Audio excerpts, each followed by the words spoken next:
안녕하세요. 연세아이 성형외과의 유창 원장입니다.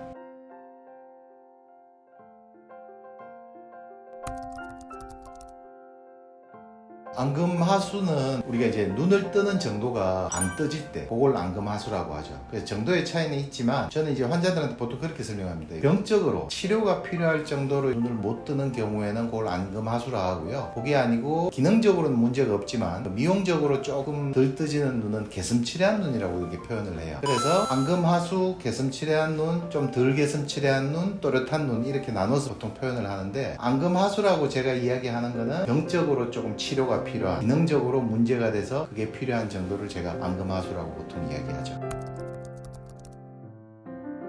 개인적으로는 그게 힘든데요. 왜 그런가 하면 이제 저희들이 볼 때 우리가 안금하수가 있는 사람은 대부분 이제 이마를 올려 눈을 뜬다거나 눈에 힘을 주고 뜨는 경향이 좀 보통 있죠. 보통 거울 볼 때 사진 찍을 때 조금 더 하는 경향이 있는데요. 그걸 제가 환자들한테 그걸 보정한다라고 표현을 하는데, 그 보정을 뺀 상태에서 편하게 눈을 뜬 상태에서 처진살이 없었을 때 눈 뜨는 정도를 체크해야 돼요. 집에서 체크하기가 사실은 조금 어렵습니다. 왜냐하면 안금하수가 있는 사람이나 아니면 개슴츠레한 눈이 있는 사람이라도 눈을 뜨기 전에 이마를 벌써 힘준 경우가 많고요. 그리고 그걸 힘을 뺐을 때 처진살을 걷어 올리면서 눈 뜨는 정도를 파악하는 게 집에서 하기가 그게 조금 힘들어요. 근데 원칙적으로 이야기하자면 눈을 다 감은 상태에서 이마 힘을 다 뺀 상태에서 처진살이 있다면, 처진살이 없으면 뜨는 정도를 체크하면 되고요. 처진살이 만약 있다면 이쑤시개나 프로브 같은 걸로 이 처진살을 걷어 올려놓은 상태에서 천천히 눈을 떠서 거울을 보라고 합니다. 얼굴 수직 시선 수편 상태에서 거울을 보거나 아니면 편하게 떴을 때 눈동자 보이는 정도를 체크하면 되죠. 예를 들어 편하게 떴을 때 눈이 덜 떠지는 눈이라면 약한 정도의 개슴츠레한 정도, 안금하수의 약한 정도이고, 그게 이마를 안 올리고 눈에 힘을 안 주고 편하게 떴을 때 눈이 아주 적게 떠진다면, 거기서 눈을 더 크게 떠놨을 때, 처진살이 없었을 때 더 크게 떴을 때 이마만 자꾸 올라간다면 그건 이제 안금하수 진단을 할 수가 있는 거죠. 그래서 이 개인이 집에서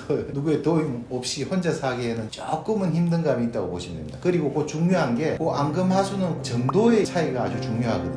어느 정도 못 뜨냐, 그리고 양쪽의 차이가 어느 정도 있느냐, 실제로 저희들이 체크하고 이렇게 하는 거하고 본인이 집에서 하는 거하고는 조금 힘들 겁니다. 단 내가 눈을 뜰 때 이마를 올린다고 해서 그게 내가 안금하수가 있어서 이마를 올리는 건지 처진살이 있어서 이마를 올리는 건지 구분은 어느 정도 될 거로 생각합니다.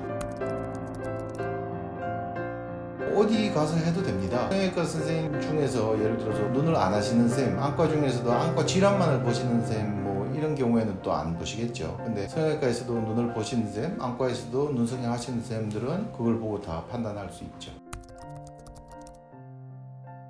아까 정도의 차이가 있다고 했는데요. 저는 보통 4가지로 설명드리는데, 대부분의 사람들 레벨 1, 2, 3, 4라 치는데 레벨 1이 병적인 안금하수거든요. 병적인 안금하수 빼고 나머지는 기능적으로 문제 없어요. 약간 맹해 보인다든지 약간 졸려 보인다든지, 다른 말로 하면 좀 착해 보일 수도 있고요. 레벨 1에서는 좀 심각한 안금하수가 있으면 그게 어렸을 때 치료가 안 되면 약시가 된다고 알고 있어요. 시력이 회복이 안 되는, 교정 시력이 제대로 안 나오는 그런 약시가 될 수 있으니까, 심한 안금하수의 경우에는 아주 어릴 때라도 전신마취 걸고 수술을 해주는 경우가 있습니다. 그거를 체크해 봐야 되겠죠. 보통 그런데 그런 정도면 대부분 알죠. 일반인들도 보면 얘가 눈 뜨는 게 좀 이상한데 어린애라도 그렇게 판단할 수 있을 겁니다.